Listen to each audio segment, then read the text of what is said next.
വനിതകൾക്കായി പ്രഖ്യാപിച്ച ഇന്ദിരാ ഗ്യാരണ്ടി സൗജന്യ ബസ് യാത്ര ഓർഡിനറി ബസ്സുകളിൽ മാത്രമെന്ന് സൂചന.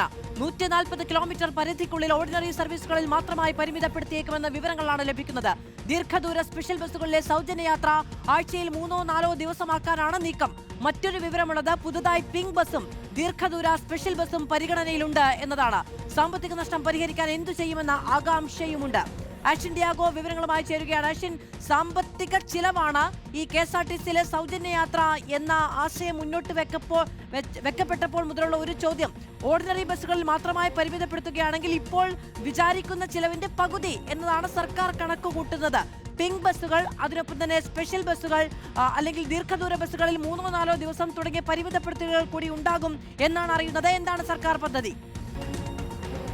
മധു നേരത്തെ സൂചിപ്പിച്ചതുപോലെ ഇത് വലിയ ഒരു സാമ്പത്തിക പ്രതിസന്ധി ഉണ്ടാക്കുന്ന ഒരു പദ്ധതിയാണ്. നമുക്കറിയാം KSRTC പോലൊരു കോർപ്പറേഷനിൽ ഇപ്പോൾ തന്നെ വലിയ കടക്കിണിയിലാണ്. വലിയ പ്രതിസന്ധി നേരിടുന്ന ഒരു കോർപ്പറേഷനിലേക്ക് ഇത്രയധികം ആളുകൾക്ക്, പ്രത്യേകിച്ച് വനിതകൾക്ക് സൗജന്യമായി യാത്ര ചെയ്യാനുള്ള അവസരം ഒരുങ്ങുമ്പോൾ കോടികളുടെ നഷ്ടമാണ് കോർപ്പറേഷന് കാത്തിരിക്കുന്നത്.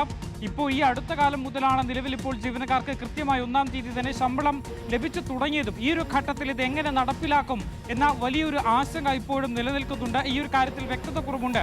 ഇപ്പോഴാണ് നിലവിലിപ്പോൾ എങ്ങനെയാണ് ഇതിന്റെ മാനദണ്ഡങ്ങൾ അടക്കം നിശ്ചയിക്കേണ്ടത് എന്ന ചർച്ചകൾ പുരോഗമിക്കുന്നു. ഈ ചർച്ചകളിൽ നിന്ന് ലഭിക്കുന്ന വിവരമാണ് നമുക്ക് മനസ്സിലാക്കുന്നത്. അതായത് നിലവിലിപ്പോൾ എന്തായാലും KSRTCയുടെ ഓർഡിനറി ബസ്സുകളിൽ മാത്രമായി ഈ ഒരു സൗജന്യ യാത്ര ചുരുക്കാനുള്ള നടപടികളിലേക്കാണ് ആലോചനയാണ് നടക്കുന്നത് എന്നുള്ളതാണ്. മാത്രമല്ല 140 കിലോമീറ്റർ ദൂരപരിധിയാണ് ഈ ഓർഡിനറി ബസ്സുകൾക്കുള്ളത്. അതൊന്ന്. രണ്ടാമത്തെ കാര്യം, പ്രത്യേക പിങ്ക് ബസ്സുകൾ ഇതിനു വേണ്ടി മാത്രമായി ഇറക്കുന്നതും ആലോചനയിലുണ്ട്. കാരണം വനിതകൾക്ക് വേണ്ടി മാത്രം ഒരു പിങ്ക് ബസ് നേരത്തെ AK ശശീന്ദ്രൻ ഗതാഗത മന്ത്രി ആയിരുന്നപ്പോൾ ഇറക്കിയിരുന്നതാണ്. അത് പിന്നീട് നഷ്ടത്തിലായതോടുകൂടി അവസാനിപ്പിക്കുകയും ചെയ്തിരുന്നു. കഴിഞ്ഞ മന്ത്രിസഭയുടെ ഭരണകാലത്തിന്റെ അവസാനം KB ഗണേഷ് കുമാറും ഇത്തരത്തിൽ ഒരു പിങ്ക് ബസ് ഇറക്കുന്നതിനെ കുറിച്ച് പറഞ്ഞിരുന്നെങ്കിലും അത് ഇറക്കിയിരുന്നില്ല. നിലവിലിപ്പോൾ ഈ പിങ്ക് ബസ് കൂടി പുറത്തേക്ക് ഇറക്കി.